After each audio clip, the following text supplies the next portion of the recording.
um dos projetos de engenharia mais ambiciosos do mundo.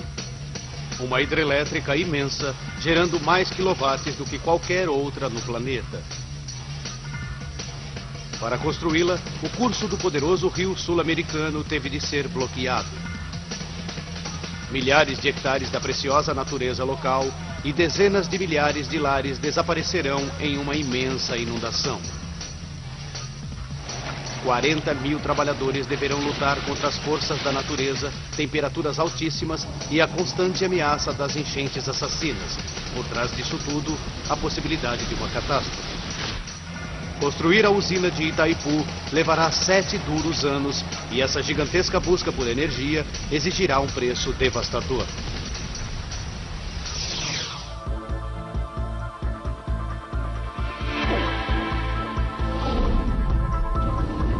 Obras incríveis. Itaipu. O Rio Paraná, com 4.000 quilômetros de comprimento, é o segundo maior rio da América do Sul, superado apenas pelo poderoso Amazonas. Em parte de seu curso, o Paraná marca a fronteira entre o Brasil e o Paraguai. Aqui, seu curso foi bloqueado por uma estrutura feita pelo homem, a usina de Itaipu. É a hidrelétrica mais potente do mundo.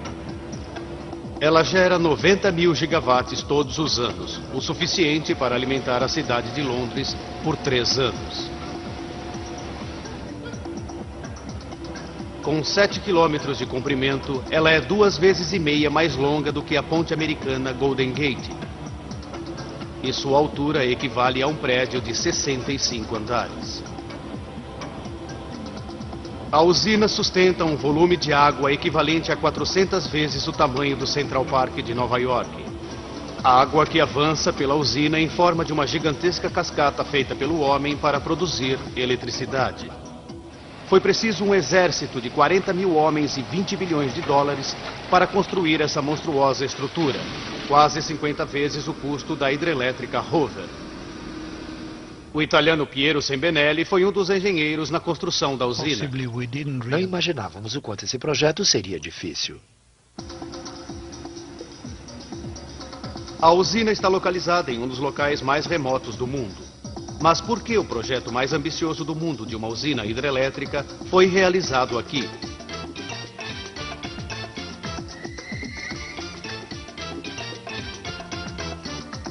Nos anos 60, o Brasil dá um salto no desenvolvimento. Sua economia está crescendo em cerca de 10% ao ano, mas a população está crescendo também. Já soma mais de 70 milhões de pessoas. E em 3 décadas, a população do Brasil chegará a 170 milhões e o país estará entre os 10 mais populosos do mundo. O crescimento do país criará uma necessidade urgente de energia. O governo precisa encontrar uma maneira de satisfazer essa necessidade da população futura ou enfrentar uma crise econômica. Mas como? O país não tem gás nem petróleo o suficiente para evitar uma crise de energia e não pode se dar ao luxo de gastar dinheiro em importações de combustível. Mas então, alguém teve uma ideia de gênio. Por que não usar uma vantagem natural, de graça e que tem de sobra no Brasil? Água. A incrível quantidade de 10% de toda a água doce do mundo é encontrada no Brasil. Os 40 mil quilômetros de rios do país equivalem a uma volta ao globo. Se esse vasto potencial de água pudesse ser represado pela tecnologia hidrelétrica, as exigências de energia poderiam ser cumpridas sem as custosas importações de petróleo. O Brasil está pensando grande. O governo quer que uma imensa usina supra a enorme demanda da nação por energia. Encontrar o local perfeito para uma usina tão grande assim não será fácil. O rio vai precisar ter um volume de água grande o suficiente para produzir a energia necessária, deverá fluir por bancos estreitos e seu leito deverá ser forte o suficiente para aguentar o peso enorme das paredes da usina. Esse é o local óbvio. O rio Iguaçu alimenta uma das maiores cachoeiras do Brasil, mas ele tem apenas 1/8 das águas necessárias para a usina monstro. 1 a 1, os engenheiros verificam 50 outros locais. Nenhum é satisfatório, mas finalmente o local perfeito é encontrado. O rio Paraná é o 7º maior do mundo, contendo 4 vezes mais água do que o rio Colorado nos Estados Unidos. Em um local chamado Itaipu, ele flui através de uma garganta submersa. Pesquisas geológicas mostram que o leito é capaz de suportar o peso imenso. Os engenheiros o acham perfeito, mas há um imenso obstáculo.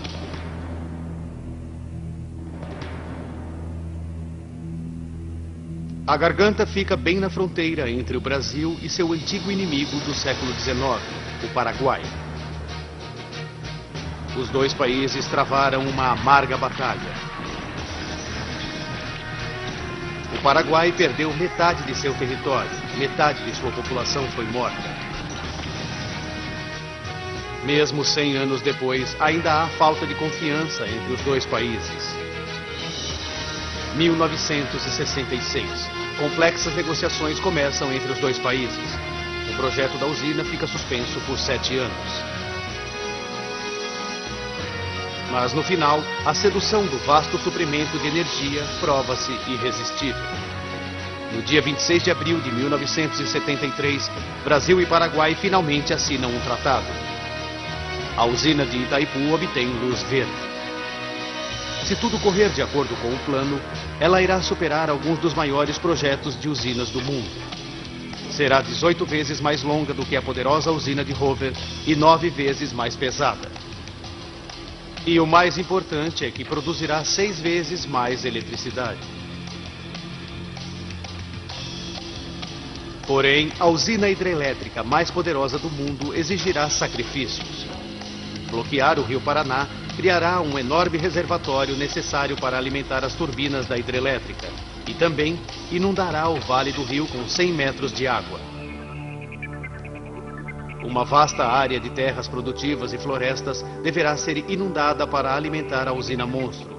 Dezenas de milhares de pessoas perderão seus lares. E o habitat de milhares de espécies de animais desaparecerá quando o projeto Itaipu alcançar um ponto de onde não houver retorno.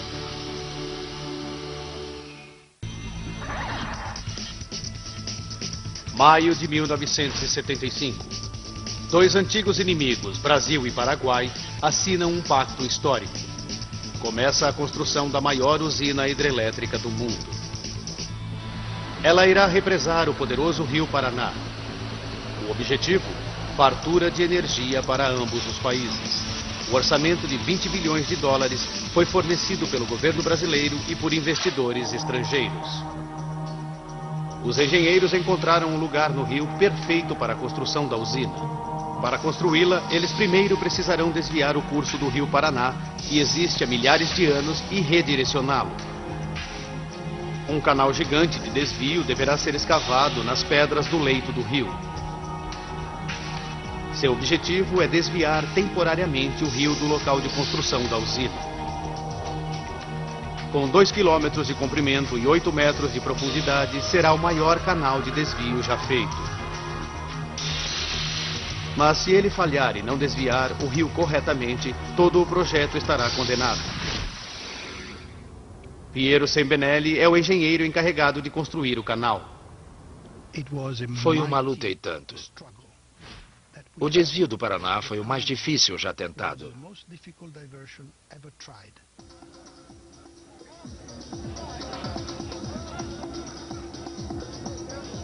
2 de maio de 1975. Começa a construção de Itaipu. A primeira coisa a fazer é cavar o canal para desviar o rio. Levará 3 anos de trabalho com explosivos, cavadoras mecânicas e força total para cortar as rochas. Enquanto isso, outros estão contando o custo ambiental resultante da construção de um projeto desse tamanho. Depois de construída, a usina de Itaipu transformará o vale do rio Paraná em um reservatório gigante. Uma área 2 vezes maior do que a cidade de Chicago será inundada até a profundidade de 100 metros. À medida que as escavações aumentam, os consultores ambientais começam o trabalho. Sua tarefa: descobrir que animais e plantas poderão ser salvos da enchente que se aproxima. É o primeiro projeto de uma usina a tentar um grande plano de resgate. Mas nesse estágio há somente 17 pessoas envolvidas, a maioria voluntários. O brasileiro Fernão Carbonar é um deles. Era o começo do movimento ambiental em todo o mundo. Mas as regras não eram tão estritas e nem as exigências legais tão duras quanto são hoje. É uma corrida contra o relógio. Se o plano de resgate não for completado antes de o vale ser inundado, milhares de animais morrerão. Mas o trabalho leva tempo. 24,8. A pesquisa basicamente consistiu em andar pela mata e localizar os animais, procurando sua trilha.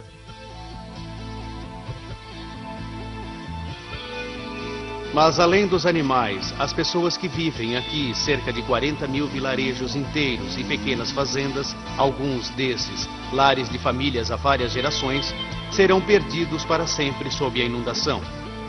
Essas famílias precisam ser indenizadas, mas as autoridades precisam saber quanto pagar.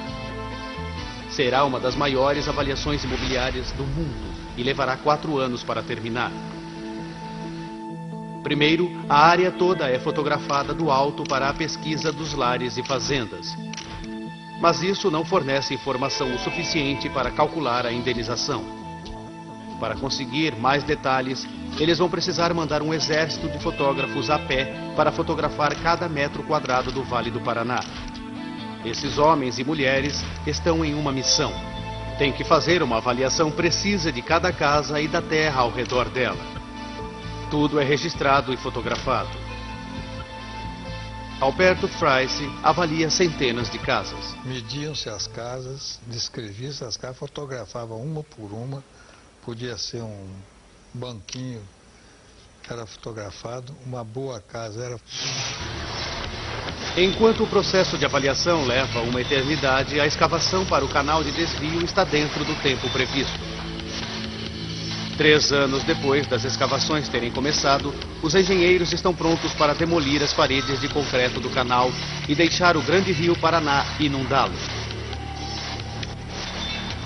8 da manhã, dia 20 de outubro de 1978. Cargas de dinamite são colocadas em cada uma das extremidades do canal. É um momento de tensão. Se a explosão danificar o canal, ela poderá atrasar o projeto por anos.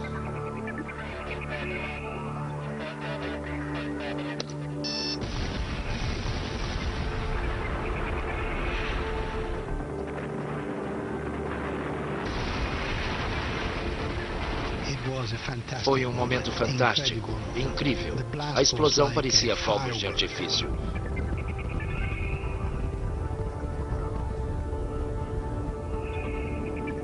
Está funcionando. O poderoso rio Paraná está correndo em um novo curso. É uma grande conquista. Os engenheiros de Itaipu alteraram o curso de um dos maiores rios da América do Sul. Mas é apenas a fase 1 do desvio. Uma parte da água ainda corre pelo antigo leito. A seguir, enormes usinas temporárias chamadas ensecadeiras deverão ser construídas para forçar toda a água para baixo em direção ao canal de desvio, para longe do local da construção da usina. Essas estruturas são feitas jogando-se enormes pedras dentro do rio até o curso ser detido. As ensecadeiras podem ser apenas temporárias, mas o engenheiro britânico Bill Bates sabe o quanto é importante que elas sejam seguras. As ensecadeiras evitam que o rio avance para dentro da área onde a usina está sendo construída. Se essas estruturas caíssem durante a construção da usina... Seria um desastre total. O Brasil recebe algumas das chuvas mais fortes do mundo. E o aumento do volume de água poderia pôr as ensecadeiras sob pressão ou até derrubar as paredes. Isso faria com que o paredão de água devastador caísse sobre centenas de trabalhadores. Os engenheiros esperam ser avisados com antecedência sobre o aumento do volume do rio para que possam tirar os trabalhadores de lá a tempo. Até que as paredes da usina principal sejam construídas, tudo o que existe entre os trabalhadores e a ameaça de uma enchente é uma parede de cascalhos.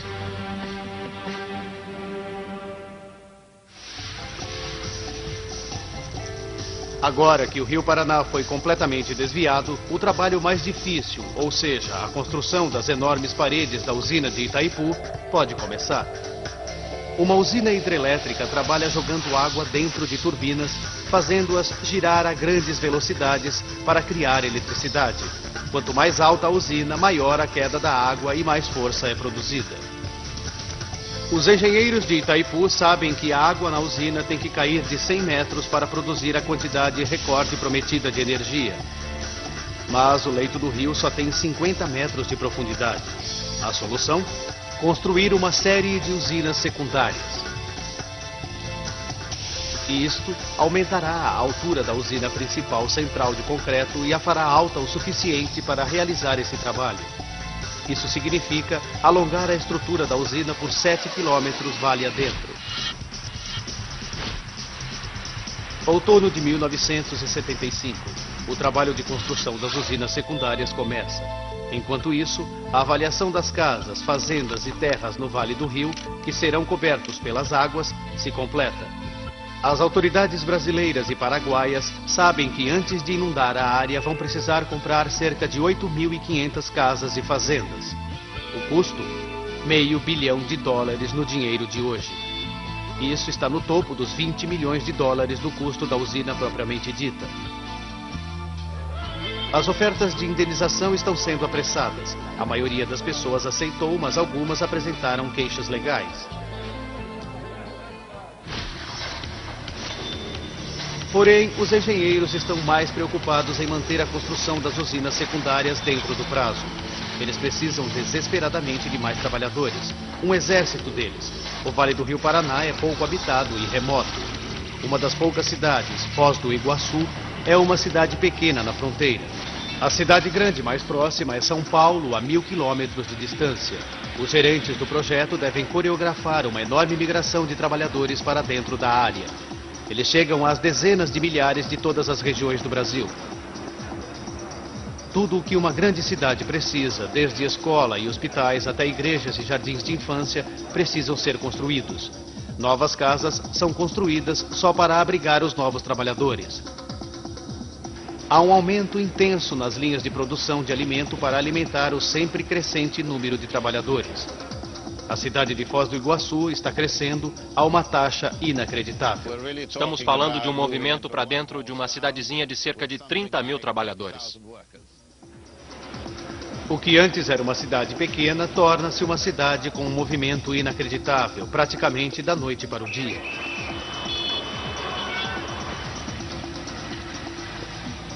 Enquanto os novos trabalhadores trabalham na construção das usinas secundárias, os engenheiros estão lutando com o desenho de uma imensa usina principal que bloqueará o rio em seu ponto mais profundo. Todas as usinas deverão ser capazes de uma coisa: elas deverão resistir à inimaginável pressão da água do reservatório atrás delas. Onde a geografia permite, as usinas podem ser simples paredes ancoradas em rochas ao redor. Mas Itaipu não tem essa ajuda do terreno. Ela terá que se sustentar sozinha. Portanto, Itaipu deverá seguir um desenho que recorra somente ao seu próprio peso. Os engenheiros chamam isso de usina de gravidade. A ideia é fazer as estruturas tão pesadas de modo que a água simplesmente não possa movê-las. Para funcionar, a usina terá que pesar 61 milhões de toneladas. Mas a qualidade de uma usina depende de sua fundação. O leito do rio precisa ser incrivelmente forte. Qualquer fraqueza poderá fazer a usina ruir, uma tragédia incalculável. Os engenheiros empreenderam uma pesquisa detalhada. Os resultados são bons. As fundações da usina são firmes e eles têm um trunfo na manga para economizar dinheiro. Uma usina feita de concreto sólido pesaria mais do que o necessário e adicionaria custos altíssimos desnecessários. O plano é fazer as paredes da usina principal ocas.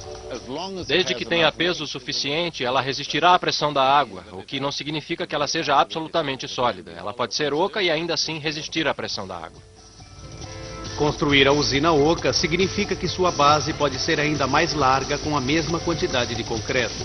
E todas as paredes irão se inclinar mais gentilmente, empurrando a água com pressão para a base abaixo, onde a usina é mais forte. Isso também significa que o equipamento gerador de energia poderá ficar dentro da própria usina. É uma solução inteligente.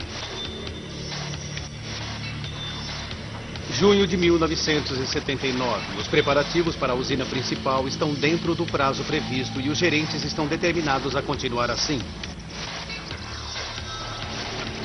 Tudo está indo bem. Mas depois o trabalho para abruptamente. Há um problema com o leito do rio. À medida que cavávamos as fundações, descobrimos que as condições, na verdade, não eram bem as que esperávamos. Uma notícia desastrosa. A pesquisa considerou o leito do rio perfeito, mas agora os engenheiros se depararam com uma fraca camada de pedras que se desfazem como um dente podre 20 metros abaixo. Os engenheiros temem que ela não aguente o peso da usina. Se eles continuarem a construção, a usina poderá cair. São cavados túneis na pedra de modo que os engenheiros possam investigar a camada suspeita. Apenas uma inspeção detalhada revelará a escala do problema. Eles rezam para que seja apenas um pedaço de rocha ruim. O engenheiro Conrado Piacentini investiga os segredos do leito do rio. Essa é a rocha boa e essa é a de má qualidade. Como podem ver, é muito macia e não é boa para fundações. A rocha podre está em toda parte no local onde foi planejada a fundação da usina. Construir uma usina de 11 milhões de toneladas em cima disso seria crime e irresponsabilidade. Os engenheiros precisam encontrar uma solução depressa. Os trabalhadores ficam parados enquanto os engenheiros e geólogos lutam com o problema. Finalmente, encontram um plano que poderá funcionar. Eles não podem construir sobre a camada de rochas fracas, mas será que podem substituir essa camada? Como dentistas, os engenheiros retiram a rocha podre e cobrem a superfície com concreto extra forte. Está dando certo, mas o trabalho extra levará meses e adicionará 20 milhões de dólares ao orçamento. Consertar a camada de rocha inútil poderá ameaçar todo o prazo para a construção da usina. E o calor implacável do sol do Brasil está prestes a dar aos engenheiros outra dor de cabeça.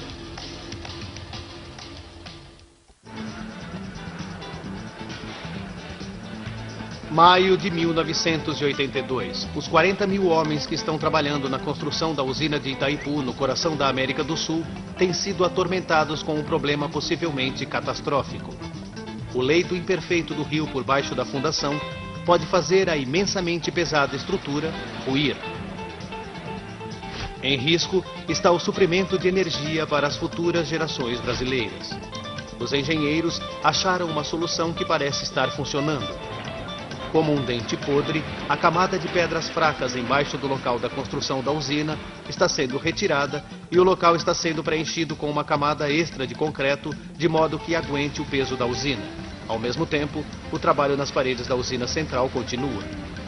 Os trabalhadores precisam construir 18 blocos de concreto, cada um deles 4 vezes a altura da Estátua da Liberdade. Cada um dos blocos será erguido separadamente. Enormes estruturas de aço são erguidas para receber o concreto e mantê-lo no lugar até que seja seco. Mas não é apenas a escala do trabalho que apresenta o maior desafio para os engenheiros.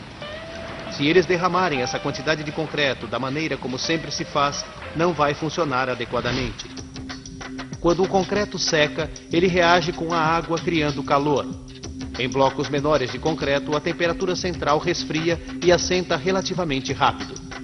Mas em blocos grandes de concreto, a temperatura permanece alta por mais tempo. E à medida que a superfície resfria e estabelece uma taxa mais rápida do que aquela do centro, centenas de rachaduras podem aparecer, fatalmente enfraquecendo o concreto. Mas esse não é o único problema. A temperatura pode facilmente passar dos 40 graus centígrados. Se os enormes blocos secarem ao sol, eles alcançarão mais de 90 graus. Isso também poderia causar pontos fracos e rachaduras. Os engenheiros realizam teste após teste no concreto nessas condições para ver como ele reage às pressões extremas. Mesmo um concreto de boa qualidade tem um ponto de quebra. O concreto seco pelo sol deverá ser muito mais fraco. Eles precisam encontrar uma solução.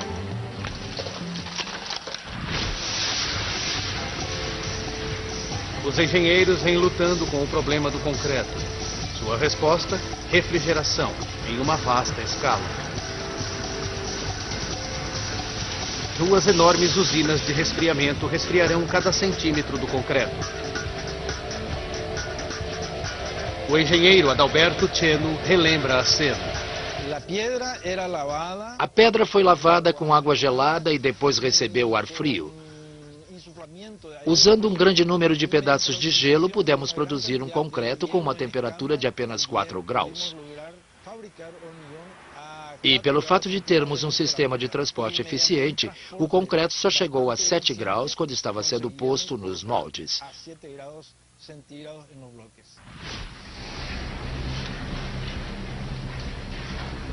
A escala do trabalho de refrigeração é vasta. As 2 usinas têm a capacidade de resfriamento de mais de 50 mil freezers domésticos.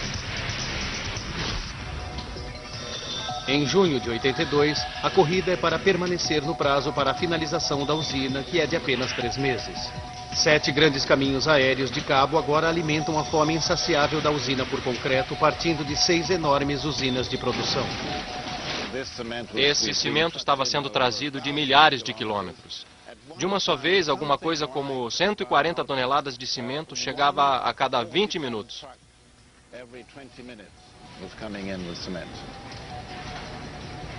40 mil pessoas estão trabalhando a um passo equivalente ao de erguer um prédio de 20 andares a cada 55 minutos.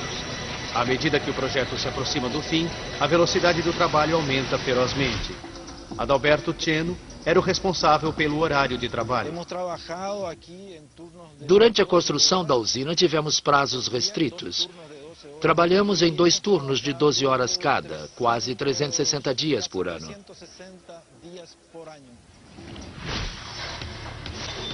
À medida que a contagem regressiva para a finalização da usina e da inundação do vale começa, os conservacionistas começam a retirar a vida selvagem do local. Eles esperam salvar 30 mil animais, recolocá-los em novas áreas ou em santuários feitos para a vida selvagem.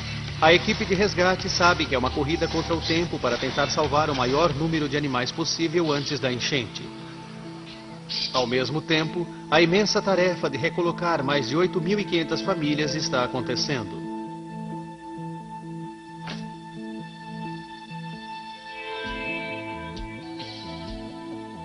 Algumas indenizações foram acordadas em simples negociações, outras foram resolvidas nos tribunais.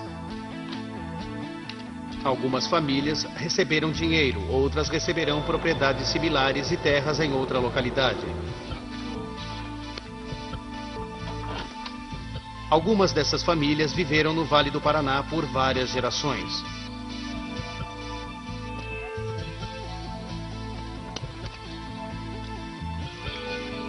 Para muitas delas, será um momento devastador quando tiverem que deixar seus lares para sempre.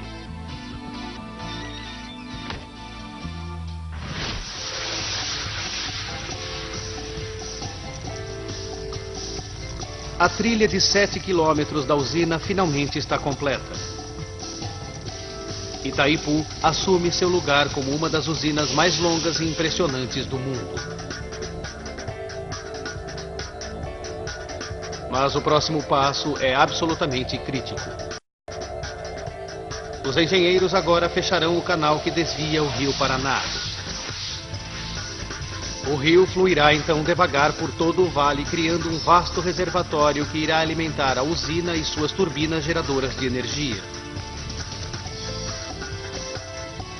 Depois de cheio, a pressão da água no reservatório da usina de Itaipu será de 4.000 máquinas de terraplanagem exercendo uma força incessante contra as paredes da usina. Os engenheiros fizeram cálculos altamente detalhados e estão confiantes em que as enormes paredes sejam mais do que fortes para conter a água. Porém, o preenchimento do reservatório de qualquer usina é um momento crítico. O concreto das paredes da usina será todo o sustento do vasto reservatório e das 280 mil pessoas que vivem ao redor de Foz do Iguaçu. A falha de qualquer uma das usinas principais sempre é um grande desastre, porque a quantidade de água liberada criaria uma onda que inundaria tudo e causaria um dano tremendo.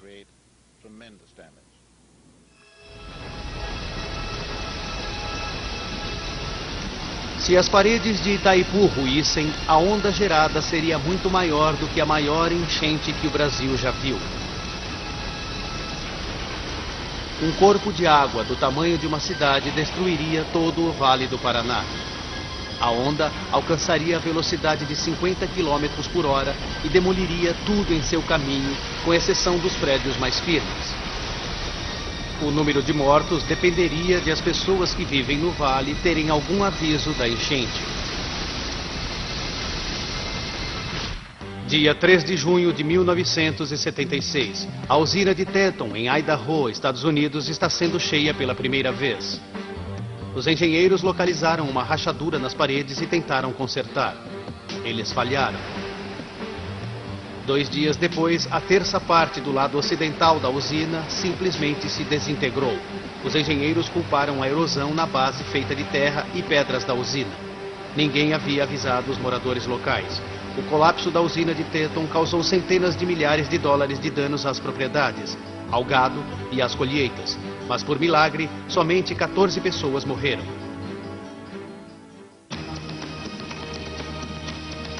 Outubro de 1982.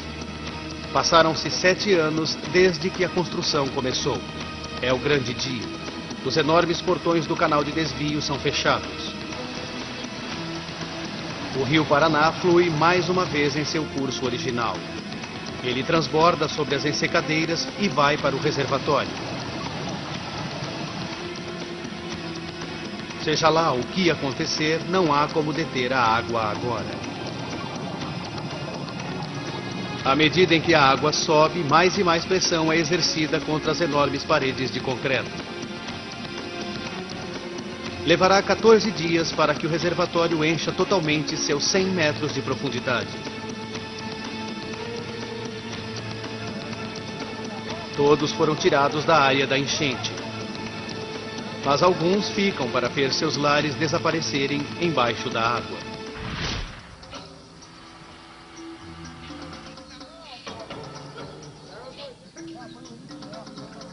Um exército de 316 conservacionistas brasileiros e paraguaios sai para sua última missão: salvar o maior número de animais possível. À medida em que o nível da água sobe lentamente, pequenas ilhas nas terras mais altas são deixadas para trás. Elas são apenas temporárias e em algumas horas desaparecerão para sempre. Por enquanto, elas fornecem um último e desesperado refúgio para animais assustados. Fernão Carbonari e sua equipe de resgate, como um Noé dos dias modernos em pequenas arcas, tentam salvar o maior número de animais possível antes que seja tarde demais. A gente via animais venenosos de pertinho. Pegamos várias cobras peçonhentas pela cauda. Logo, os animais só tinham o topo das árvores como abrigo. E há perigos para a equipe de resgate também. A água estava alta, então dá para imaginar a gente se aproximando de barco perto do topo de uma árvore. A gente nem sabia o que esperar. Às vezes víamos a 20, 30 centímetros uma cascavel ou outro animal venenoso qualquer. Mas fora todos esses perigos, a equipe de resgate ainda tem que evitar ferimentos sérios. Por dias, o resgate progride enquanto a água continua a subir. Dentro de 2 semanas, uma vasta região do Vale do Paraná estará perdida para sempre. O reservatório de Itaipu agora vai até onde a vista alcança. As paredes gigantes da usina estão suportando a água, mas agora os engenheiros precisam evitar que ela suba mais. Se a água ultrapassar o topo da usina, as paredes poderão enfraquecer e até começar a rachar, com consequências possivelmente catastróficas. Os engenheiros têm um trunfo sob a manga. Uma crucial rota de escape chamada Vertedouro foi construída na borda da usina. É como se fosse uma versão gigante de uma banheira transbordando. Quando a água fica muito alta, ela é drenada, causando uma inundação. A grande diferença é, esse transbordamento deverá aguentar 64 milhões de litros de água por segundo. Se for mal desenhada, a força da água poderá danificá-la, causando um atraso de anos ao projeto. Mas não haverá provas. A primeira vez que o vertedouro for usado, será para valer. Outubro de 1982, uma multidão entusiasmada e a imprensa do mundo todo juntam-se para assistir ao grande evento. Os engenheiros se preparam para levantar os portões e abrir os vertedouros pela primeira vez. A água começa a cair devagar. Logo se tornará uma torrente. Está funcionando. O vertedouro está dando certo. Está controlando uma cascata 22 vezes maior do que a Niagara Falls. Agora o Brasil é dono da maior queda d'água do mundo feita pelo homem. O engenheiro Adalberto Cheno testemunhou este momento. Foi um espetáculo inesquecível e permanecerá na minha memória para sempre.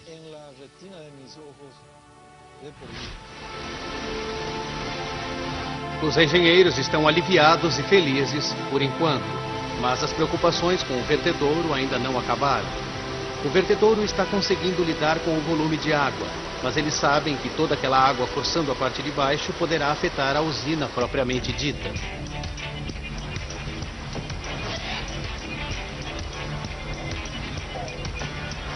No laboratório de Furnas, no Rio de Janeiro, Roberto de Souza constrói modelos detalhados de alta tecnologia das usinas para analisar as consequências, mesmo do menor erro no desenho do vertedouro. Mesmo no modelo reduzido, tá? A gente faz um estudo muito detalhado, tá?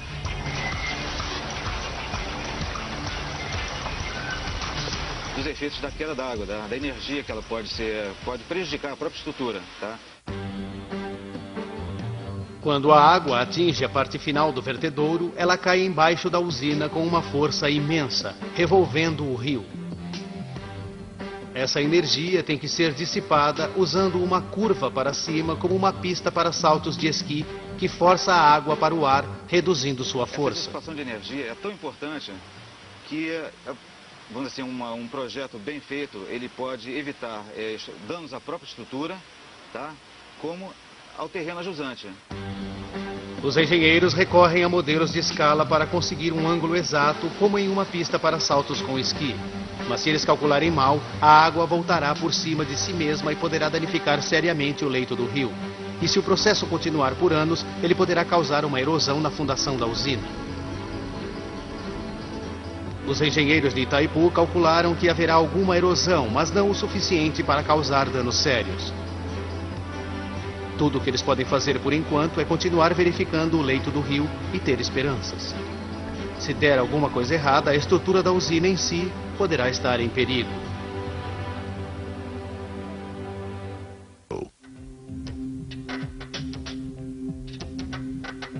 O vasto reservatório que alimenta a usina de Itaipu foi preenchido, inundando milhares de quilômetros quadrados de terras produtivas e floresta tropical. 30 mil aves, mamíferos e répteis foram salvos pelos conservacionistas, mas todos eles precisam de novos lares. Alguns são recolocados, mas 300 serão levados para um santuário de vida selvagem. O refúgio Bela Vista não é um zoológico.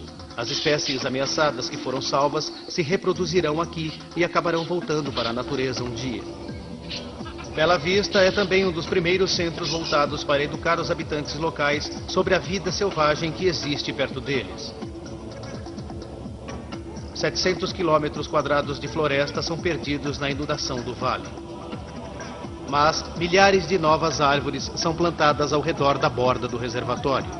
Um programa de conservação como o feito em Itaipu parece básico, julgando-se por padrões modernos. Mas nos anos 80 ele representa uma atitude e tanto para minimizar os danos causados pelas usinas de larga escala. Nos 9 anos seguintes, a finalização de Itaipu se desenrola. Com o término das paredes da usina, começa o trabalho da usina geradora de energia. 18 tubos gigantes para afunilar a passagem da água por turbinas, cada um da altura de um prédio de 30 andares, são construídos. As turbinas pesam 800 toneladas, peso de 2 juncos. Elas são tão grandes que foi preciso construir veículos especiais para transportá-las. No coração de cada turbina ficam rotores. Eles irão girar ímãs dentro de uma mola de cobre para produzir eletricidade. Embora os rotores tenham mais de 16 metros de uma ponta a outra, eles têm de ser instalados precisamente, não desprezando nem o espaço de 1/10 de milímetro. E isso não é tudo. O maior volume da eletricidade gerada na usina de Itaipu é destinado às grandes cidades de São Paulo e Rio de Janeiro. E essas cidades estão a mais de 1.000 quilômetros de distância. Uma enorme rede de torres ao longo do interior do Brasil é erguida. Os fios que ligam as torres da usina são longos o suficiente para dar a volta no planeta 1 vez e meia. À medida em que se aproxima do momento em que produzirá energia, os engenheiros inspecionam o leito do rio procurando por sinais de danos causados pela queda da água dos vertedouros. Esse é o tipo de erosão que enormes volumes de água podem causar quando viajam em alta velocidade. Qual a seriedade de uma erosão causada por um vertedouro? Não parece pouco. Os engenheiros tiram medidas precisas. Eles fazem mais cálculos. Será que a erosão está acontecendo mais perto das fundações da usina? Para seu grande alívio, os engenheiros descobrem que sua previsão original está certa. A erosão não está aumentando. As fundações da usina estão seguras.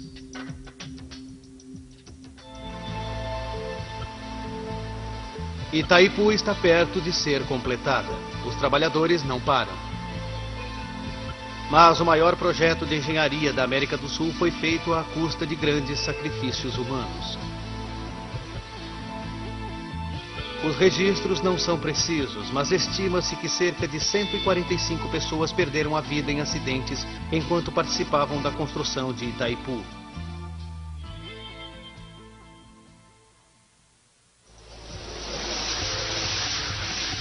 Maio de 1984. E Itaipu está prestes a conseguir seu objetivo e produzir eletricidade pela primeira vez. É o momento pelo qual todos estavam esperando. O fim de 9 anos de trabalho estafante. A água jorra pelos portões no topo da usina, despejando e girando as turbinas. Para os engenheiros e trabalhadores, é um triunfo. Uma a uma, todas as turbinas geram vida e em abril de 1991, Itaipu se torna a usina hidrelétrica mais poderosa do planeta, gerando eletricidade o suficiente para iluminar até 120 milhões de lâmpadas. E Itaipu agora está alimentando a exigência de energia de 24 milhões de brasileiros no Rio de Janeiro e em São Paulo. A eletricidade flui sem nenhum problema por 10 anos. Até que no dia 21 de janeiro de 2002, às 13h30 da tarde, sem nenhum aviso, 13 das 18 turbinas gigantes de Itaipu pararam de repente. A produção de eletricidade para. Os engenheiros de Itaipu não entendem o que deu errado. Rio de Janeiro e São Paulo param. Os semáforos param de funcionar, causando engarrafamentos de vários quilômetros.